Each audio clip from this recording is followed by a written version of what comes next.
आप जानते हैं कि चाइना दुनिया भर से सोना गोल्ड क्यों इकट्ठा कर रहा है? क्या आप जानते हैं कि आए दिन सोने की कीमतों में इजाफा क्यों हो रहा है? क्या डॉलर की अहमियत कम हो गई है? क्या अब जंगें बैंकों और फाइनेंशियल इंस्टीट्यूट में लड़ी जाएंगी?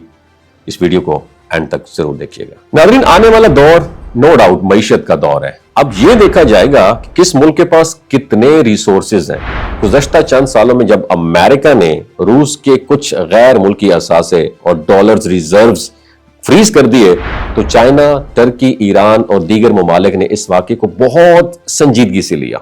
यूरोप में भी इस पर डिबेट हुई कि आलमी मालियाती निज़ाम में डिपेंड करने की हद क्या होनी चाहिए, और बहुत सारे ममालिक को यह भी एहसास हुआ अगर किसी मुल्क के ज़खायर बैरूनी मालियाती निज़ाम में रखे हुए हों तो सियासी कशीदगी की सूरत में उन पर एक्सेस महदूद हो सकती है। और इस पस मंजर में चाइना, रूस, भारत और कई उभरती मईशतों ने अपने ज़र मुबादला के ज़खायर को ग्रो करने का एक अमल बहुत तेज कर दिया और सोने की खरीदारी बढ़ा दी।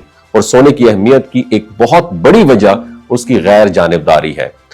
डॉलर या यूरो किसी न किसी रियासती निजाम से वाबस्ता होते हैं, जबकि सोना एक ऐसा एसेट है जो किसी एक मुल्क के कंट्रोल में नहीं आता। इसे डिजिटल तौर पर फ्रीज भी नहीं किया जा सकता और ना ही इस पर किसी एक मालियाती नेटवर्क की गिरफ्त होती है। और यही वजह है जब अनसर्टेनिटी यानी गैर यकीनी बढ़ती है तो मरकजी बैंक सोने को महफूज कदर के तौर पर देखते हैं और सोने की कीमतों में फिर इजाफा हो जाता है। और सबसे बड़ी बात, अब डॉलर अकेला किंग नहीं रहा।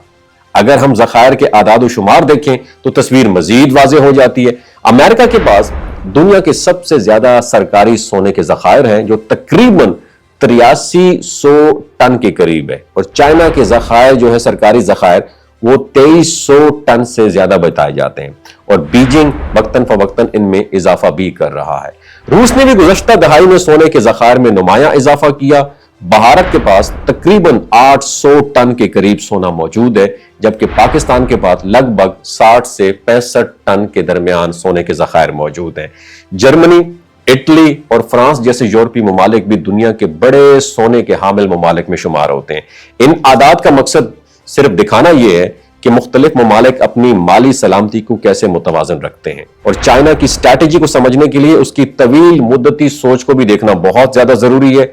चाइना ने ना सिर्फ दुनिया की बड़ी बरामदी मईशत है चाइना, बल्कि वो अपनी करेंसी युआन को, उसके आलमी किरदार को भी बतदरीज मजबूत करना चाहता है। ऐसे में सोने के बड़े ज़खायर एक तरह का माली एतमाद फराहम करते हैं। अगर आलमी मालियाती निज़ाम में डॉलर की बालादस्ती कमजोर पड़ती है या जोग्राफियाई सियासत में तनाव बढ़ता है तो ज़खायर जो है सोने के वो किसी भी मईशत को झटकों से बचाने में मदद देते हैं। हकीकत यह है कि आलमी माली निज़ाम बतदरीज एक कसीर कुतबी शक्ल इख्तियार कर रहा है। डॉलर अब भी आलमी तिजारत और रिजर्व में सबसे बड़ा रोल प्ले कर रहा है, लेकिन अब उसकी वो वैल्यू नहीं रही।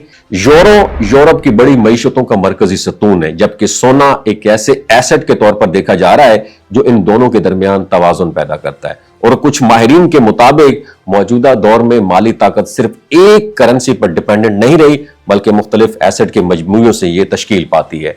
मरकजी बैंकों की खरीदारी के पीछे एक नफ्सियाती पहलू भी होता है। जब चाइना, रूस, भारत या तुर्की जैसे ममालिक सोना खरीदते हैं तो वो आलमी मंडियों को यह पैगाम देते हैं कि वो अपनी माली मुस्तकबिल को ज्यादा खुद मुख्तार बुनियादों पर इसको ग्रो करना चाहते हैं। इसलिए जब आलमी सतह पर कशीदगी या माली गैर यकीनी बढ़ती है तो सोने की डिमांड में इजाफा देखने को मिलता है, और यह तब्दीली आम लोगों के लिए बहुत अहम है, क्योंकि आलमी माली सिस्टम की डायरेक्शन का असर महंगाई, करेंसी की कदर और सरमायाकारी के मौकों पर भी पड़ता है। इस वीडियो के बारे में आपकी क्या राय है नीचे कमेंट सेक्शन में जरूर बताइएगा।